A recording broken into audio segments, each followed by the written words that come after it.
go. I think. Meeting is now streaming live on Facebook. Yeah. Okay.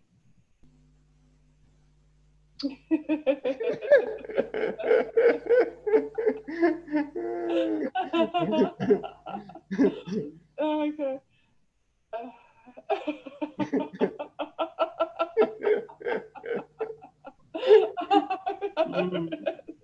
Okay, Alex. Yes, please Right on start. time. Thank you so much for joining me here this Saturday morning from your location and my location. And I'll leave over to you to kick off this conversation. Yeah. I start. So, yeah, actually, I have been dreaming for the last few months to do this interview about the work of eliciting self-humor, self-acceptance, and affirmation via methods or interventions which bypass the intellect. And they are all in the spirit of gibberish and nonsense, which many of you probably already know. But there is a big misunderstanding in what is gibberish, what is good for, and what you're going to do with that, and what is self-acceptance. So I would like a little bit to clarify and also to share with you about my personal work and examples that I had with people I have been working with them, focusing on that particular field of eliciting self-acceptance, which is about being therapeutic. I mean, it's not a therapy because therapy deals with the past. We don't want that, but it's about meeting something in the present and continue to the future. And this work is about self-acceptance, self-humor, self-dedication, self-love, self-compassion, everything we turn inwards. It's not about. I think it's so exciting. And if you think about it, you and I have been discussing actually coming together to run some courses together where you were, of course, leading your Art of Nonsense and so on. But yeah, next year it's going to happen. It's under this work. It's under the Art of Nonsense, of course, because all the methods are nonsensical, but we should understand how it works. Yeah, so, I think it's really important right now to get to that center inside instead of looking outside, because right now we're stuck in places where lots of people don't want to be stuck. And blaming the outside world instead of looking inside. Blaming the out. It's always being in the comfort zone. It's to blame the external, to blame the environment, to blame the just not me. I have it's them. Oh, this coronavirus is bad.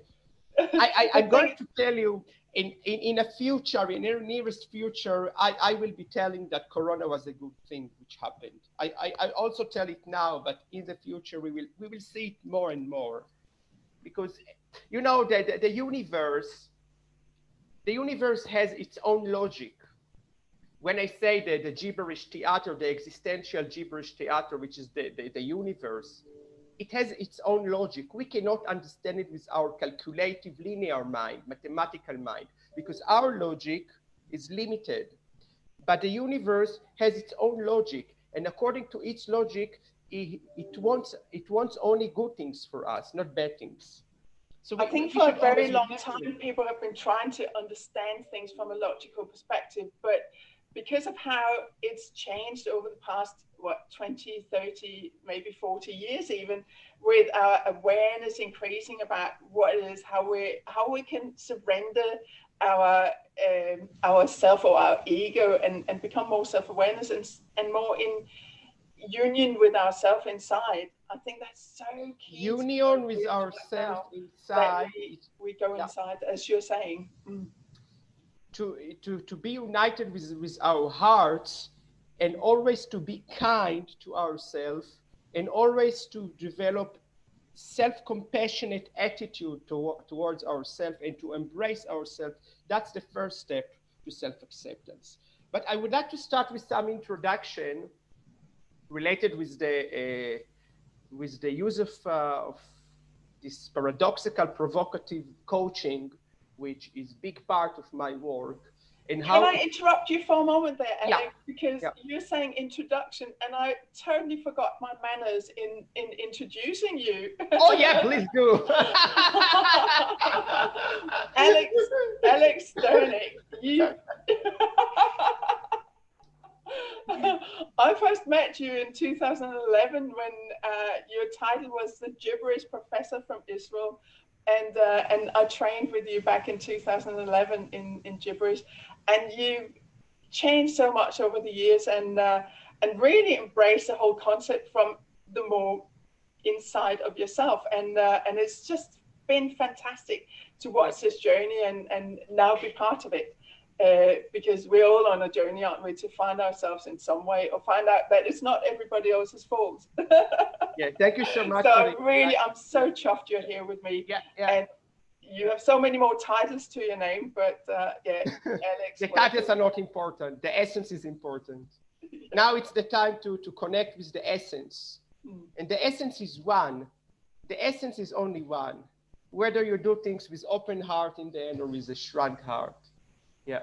So I'm always asking in master classes, what is actually the difference between an abused child, and I was an abused child, and a child who was laughed at by the society, very obedient child. I was not the same as I'm now, rebellious, abating, don't follow the rules, don't close my door of the house with key, I was keeping my car unlocked. I never go to any, blood test or checking what is wrong with me. But in the past, I was the opposite. So what is the difference between an abused child, who is loved by the peers in the school or by his parents, and Dr. Michael Tietze, a great friend of mine from Germany, his main work is about gelatophobia, children that were being laughed at by the society. So what's the difference between this child and the clown? Actually, they look the same. It's the same. The child who is loved by the society and the clown are the same, but there is a small difference. The child is an involuntary clown. He doesn't want to be a clown. He wants to be perfect. He wants to fit to the norms and the rules. But the clown wants to be imperfect at will, voluntarily, so nobody else can laugh at him. Yeah. So he will do the same mistakes. He will act as he will be very clumsy. He will do things, just imperfect, but he will do it voluntarily at will. So he's not the victim of the circumstances, but the captain. If you go back to Viktor Frankl, who said that in any given set of circumstances, you can decide, are you a victim of the circumstances or you're a captain of the ship, of the boat? Yes, Frankl was talking about purpose for living and meaning, but I just think, Alex, we put a lot of labels on people, and I do know that a lot of what we experience go back to way back. But to get to terms with who we are and get to that self-acceptance, you were saying we don't need to go into all the therapies that take us into our past, because there are so many methods where we can learn to let go, even without having to re-experience what we went through. And, I had a really good childhood and loving kindness and school and so on. I loved going to school and all that. But, we all suddenly... Actually, through the practice of laughter and gibberish, I've realized a few things about my responses in this world to how I respond to other people, and some of the things that happened when I was a child that I didn't think about haven't had an impact on me. But it's some of the things, the decisions we make as children, we bring them into our adult lives, and we have no idea how they're actually running us until we start practicing something like gibberish or laughter or whatever type of intervention it is that we're using, where we can disconnect from and recreate some new patterns, because that really is what it's about, isn't it? Yes, And yes, and actually our early childhood is the time where it's most easy to tap into the subconscious mind and rip and program it. And this is what the schools and the establishment and the medical community and our parents have been programming it. And then we think we cannot change anything. It's the one absolute truth. So, and this happens in the childhood. But the most interesting thing is that if those softwares that were set in our brain doesn't serve us, doesn't help us anymore, we still have the freedom of choice to contradict them, to unload them from the subconscious mind, and to unload a yielding, beneficial, benevolent belief system. And then we are not in this childish mind in a way, the obedient child or the things that the child needs to protect himself. We have the more individual and free thinking. I wouldn't call it of the adult, but of someone who is not a victim. Let's come closer to it. So I was talking about the difference between a child and a clown. And if we look on a clown cannot be logical. A child is logical, he wants to fit in, but the clown is not logical. The clown is the archetype. The clown or the fool from the Tarot of Jodorowsky, the clown is the archetype of someone who lives in the present moment. And because he lives in the present moment, he's not afraid of not being sad, then being joyful, then being miserable. It's not a question that sadness is bad, so we can distinguish the fire. Yeah, the clown. I totally agree. I'm just a little bit with the labels we put on, whether it's a child or a clown or so. It's at the end of the day, we probably are all of these archetypes, all of us, to some extent.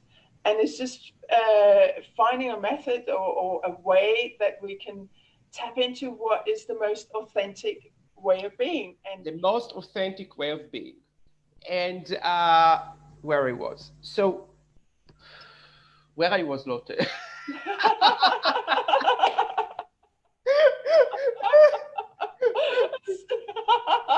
Forgive me, Alex. I promised you I wouldn't interrupt you.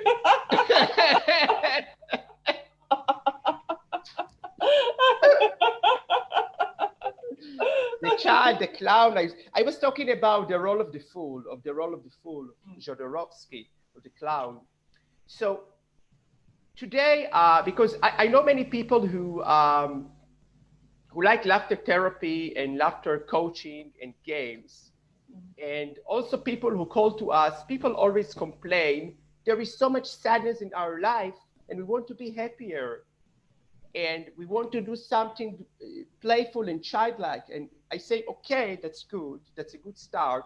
Because I can understand them, because when I started with this work through laughter clubs, it was many years back, it was much before than I knew about this. It saved my life, because I was very miserable. I never laughed in my life. So in the beginning, it fitted me.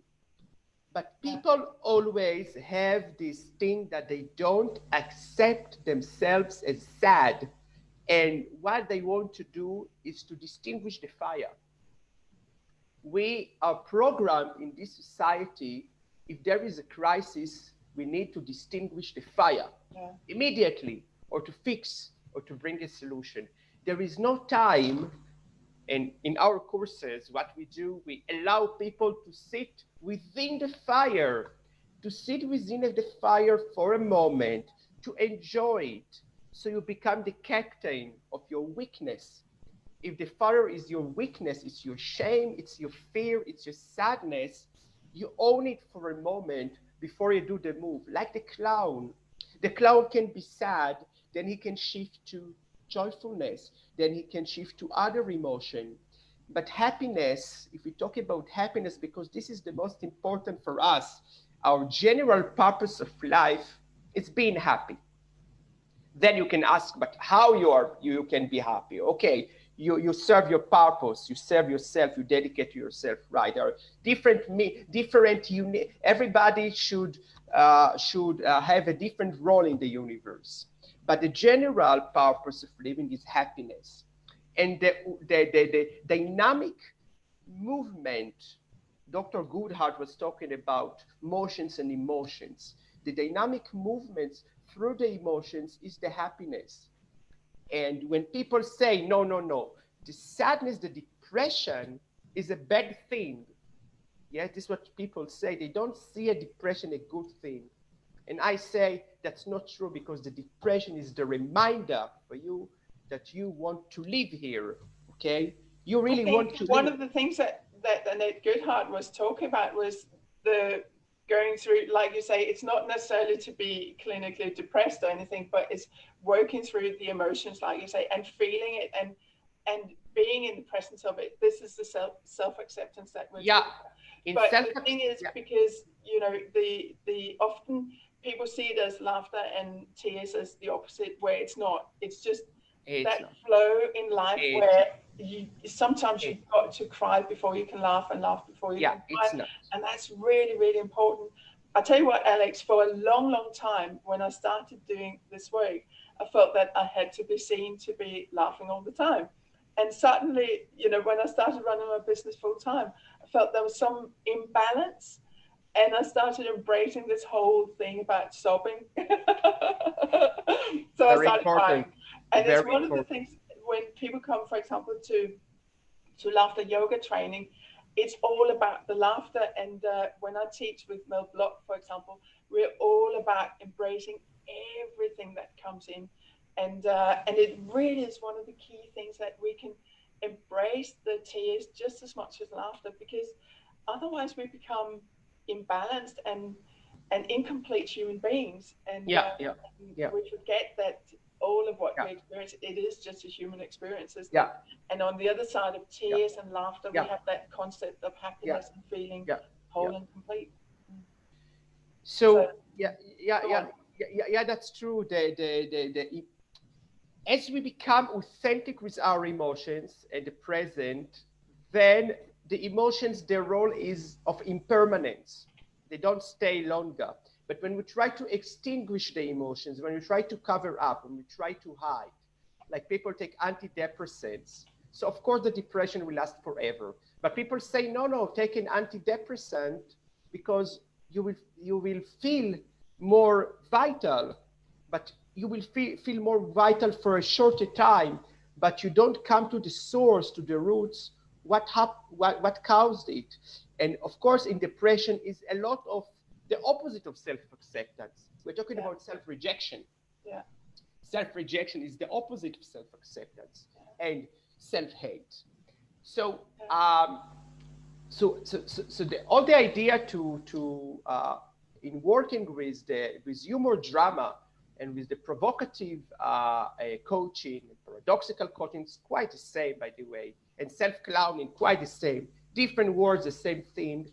It's actually how to help one or to guide him through the interventions based on theater, on acting, how to guide him into befriending at will and meeting himself within the fire while playing it, acting it out on stage with an exaggerating and maximizing effect. It means that if someone suffers from shameful behavior or guilty behavior, I work a lot about guilt and shame, especially with cancer people. So instead of trying to hide it or to look for solutions or to suggest him, okay, stop being guilty, don't do that. Like, that's the linear way. I invite a person to come on the stage and ask him, what is his guilt about? Why is he feeling so guilty?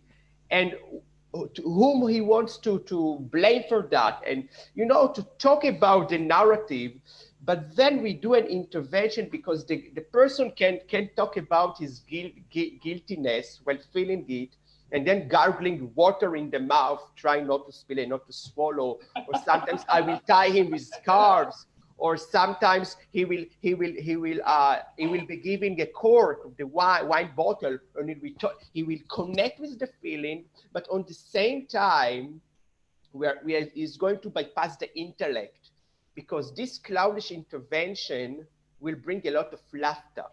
So we create a distance from this situation of guilt, shame, fears, rejection, and the person looks at it from other angle, and then catharsis is coming. And he says, wow, now I befriended with my guilt. Because only if you befriend with your guilt, if you befriend with your shame, if you befriend with your addiction, people say, I want to stop that addiction, but how you can stop your addiction if you don't accept it? If you don't accept yourself unconditionally as an addicted to something, unconditionally, because that's our true nature, okay? Only after you accept that and love yourself unconditionally, you can be a violator, a sinner, making crimes, whatever. But first of all, your true essence is good. And I love what you're saying, Alex. I really love what you're saying, because then we can go forward. Yeah, then I love it, because the one of the things you said was about disconnecting from the intellect. Yeah. And it's, you know, the majority of the time, that's where people are operating from, that space.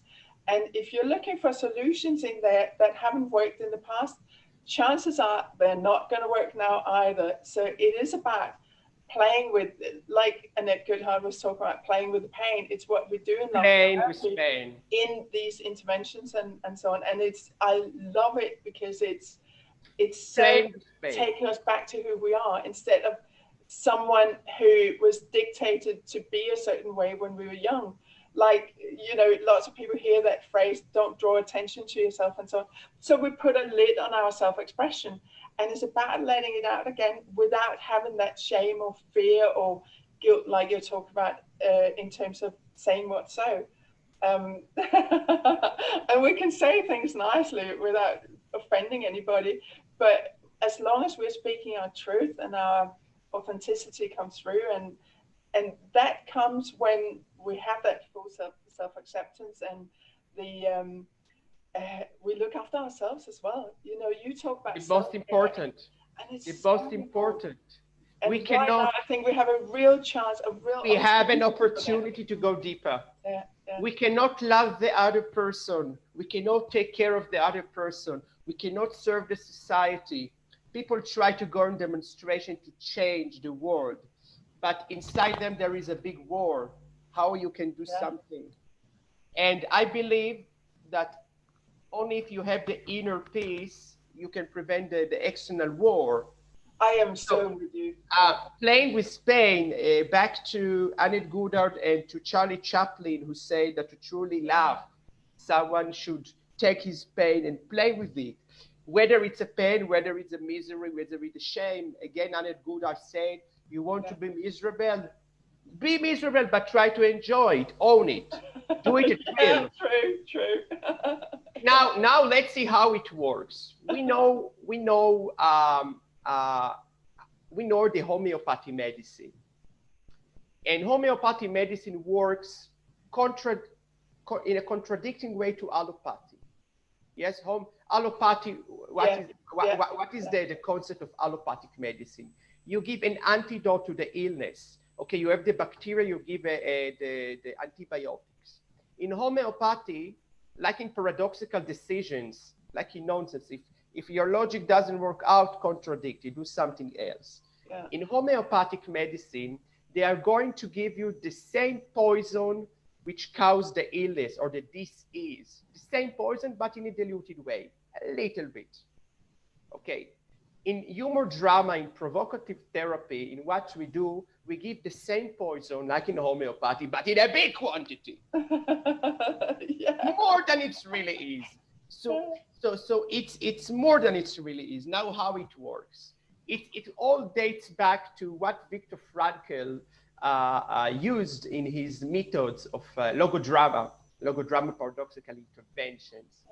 And Viktor Frankl was using it very cognitively, not through theater, not through acting. here we do clownish acting.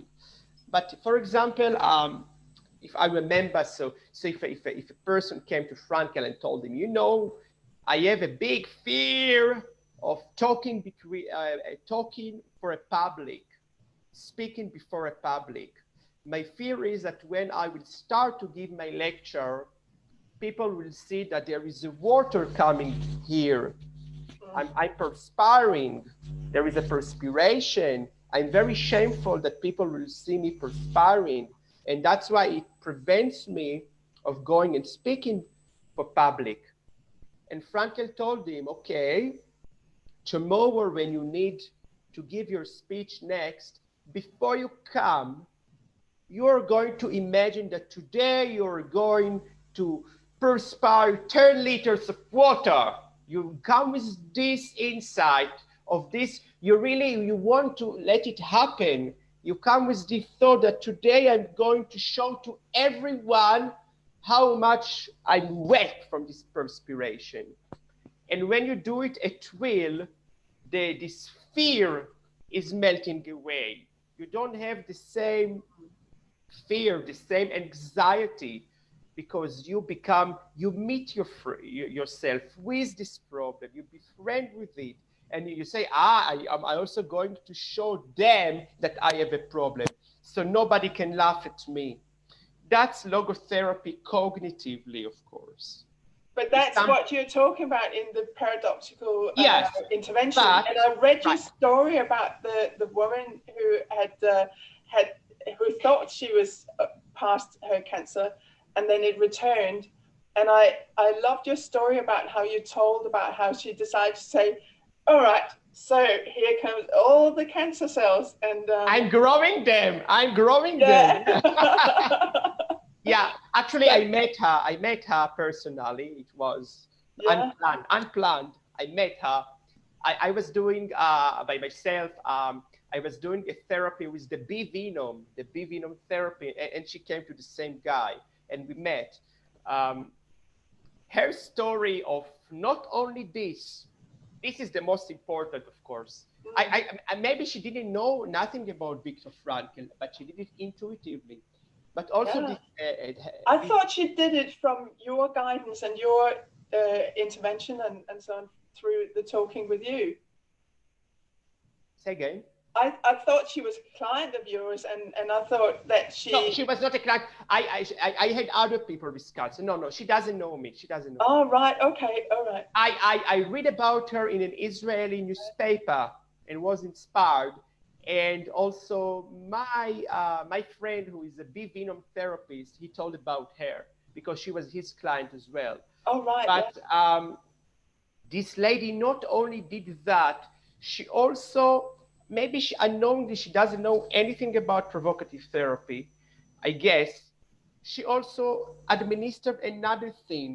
She did something which is about distance from the problem. Not acting out of... not acting out of emergency, finding solution now, but emergency, it means to allow time to heal. And when her breast cancer was cured, she went with her 80 years young husband to trek in the Himalayas in Nepal for a few months. So she could take a distance. I say to people who come to me, sometimes physical distance is very important. Yeah. It's not running away from the problem. Because you don't know how to decide. When you think too much, all your decision will be not precise. Precise decisions comes from the heart, not from here. It can come as an insight. It can come with an open heart. When you have a precise decision, there is not a single doubt if it's good or not. You know it is the only decision. Yeah. And when you, yes, no, do the therapy, it's for sure not precise. But she went to Nepal. She went to Nepal with courage. She took a break from the turbulence. She took the break from the tsunami. Then she was back less stressed. Then everything was clear to her. She could choose what she wanted to do. This was beautiful. I was really, really inspired. And it's also really moving as well. And you know what? The whole thing is that as people, we are so into overthinking things. I often ask that question in my groups, and I know it's a completely random question because we all do it.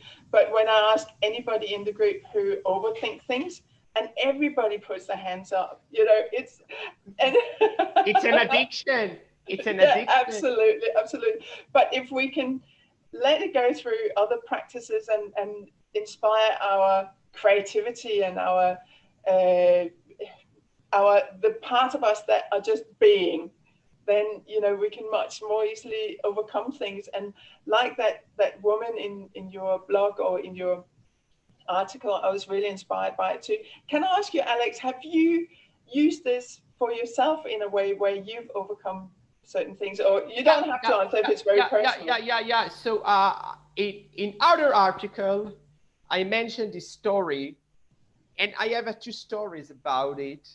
And one was that I found myself I was sitting in front of the computer making emails, and I felt I'm very, very stressed, and I felt I don't want to do these emails now. So I had the courage to go out from my house, drive to the nearest beach, because I was living back then very close to the beach.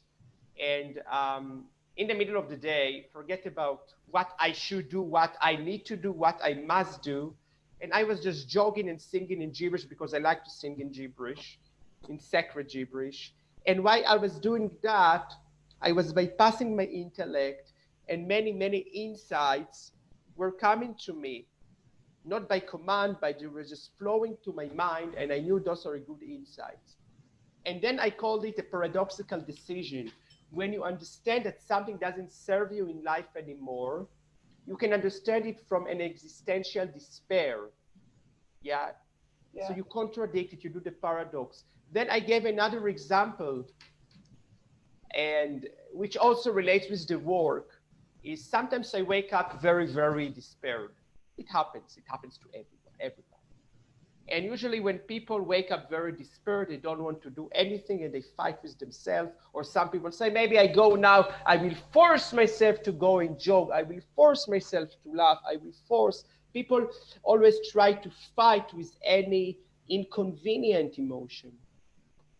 And usually what I do, or at least in some of the times, is if I wake up totally gloomy, doomy, I exaggerate. I put the blankets more on me and try to feel more and more gloomy than I am. And then little by little, I turn inwards myself.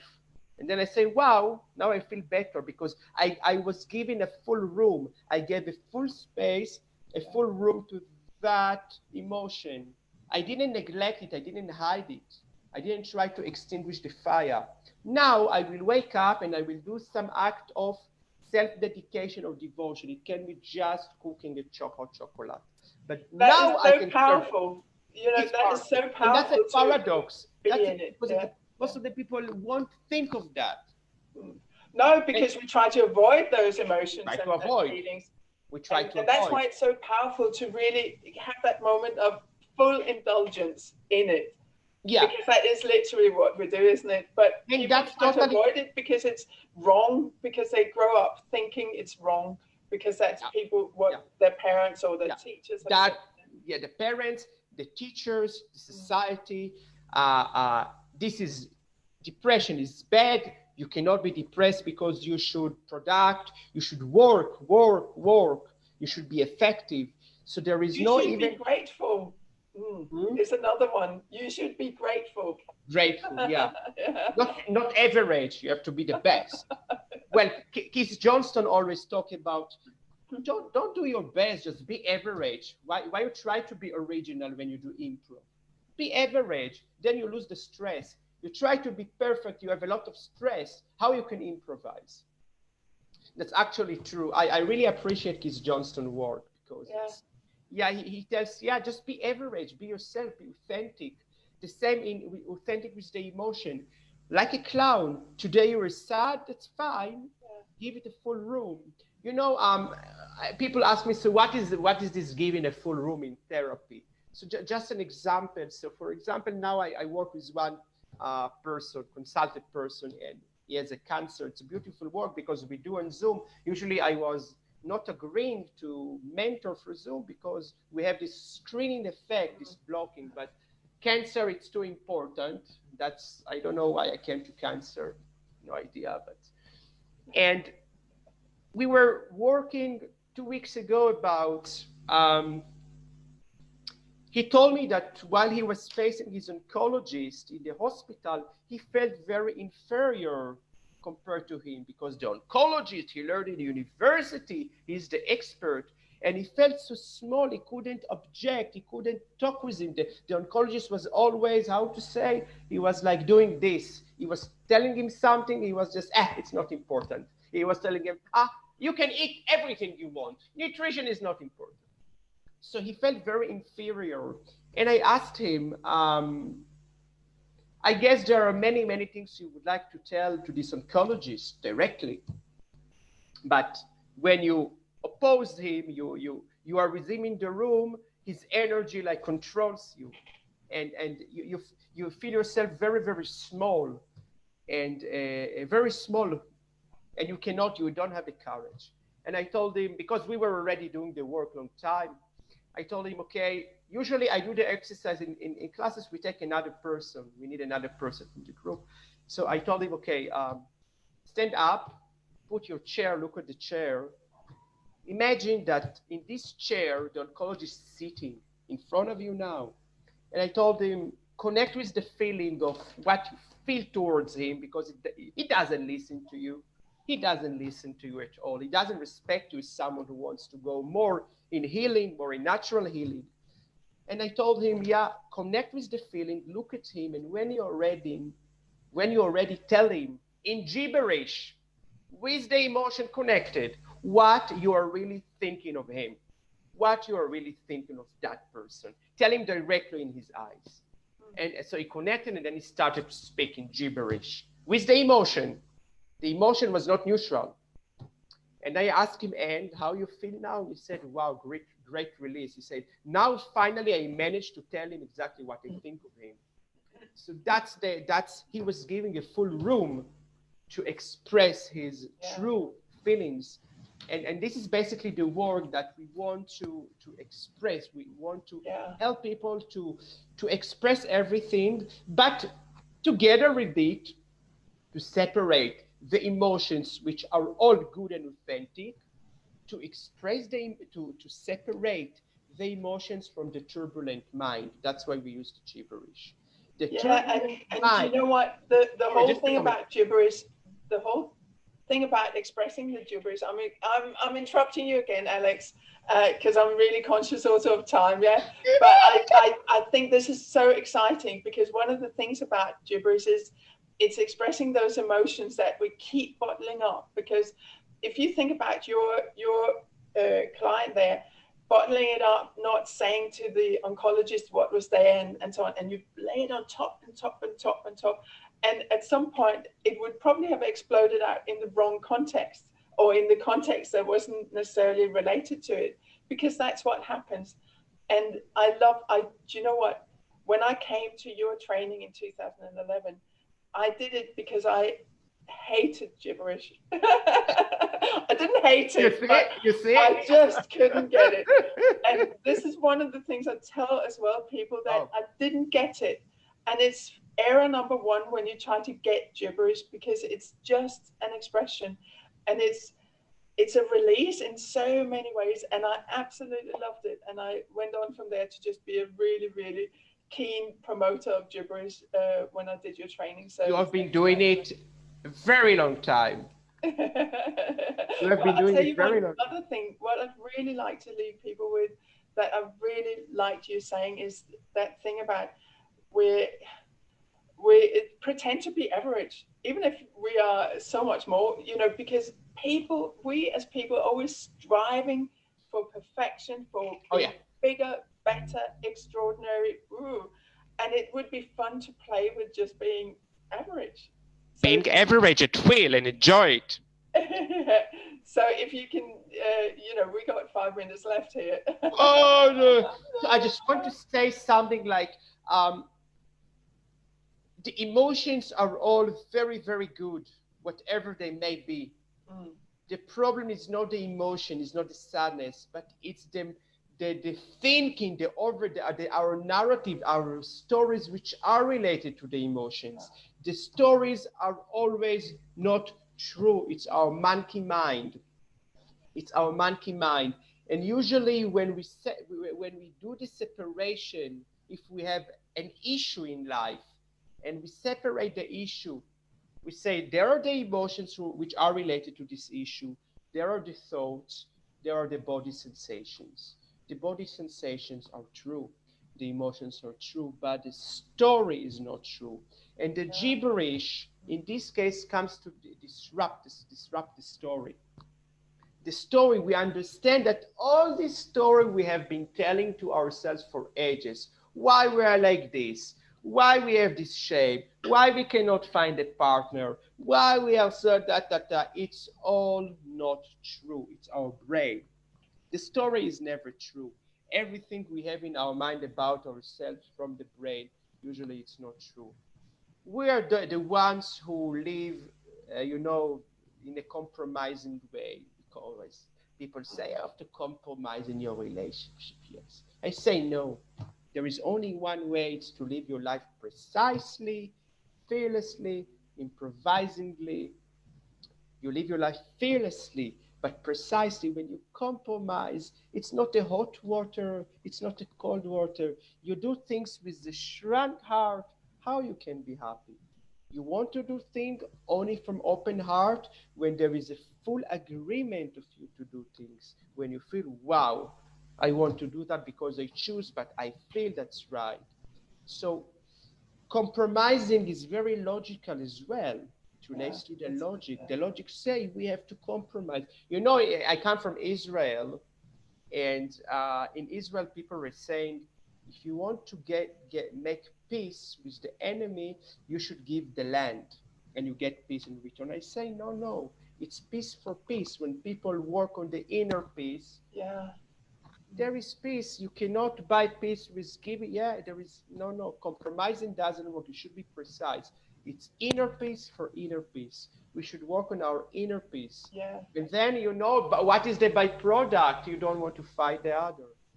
No need to go to the court. When we're at peace with ourselves, when we're at peace with ourselves, none of the outside circumstances matter anymore. And like you say, we are living these big dramas we create from our own creation of what we make things mean, because we make everything mean something. And that's probably our downfall, isn't it? And instead of just accepting, well, everybody has a different meaning, a different experience of what happened, even if we were just standing next to each other, experiencing what should have been the same thing.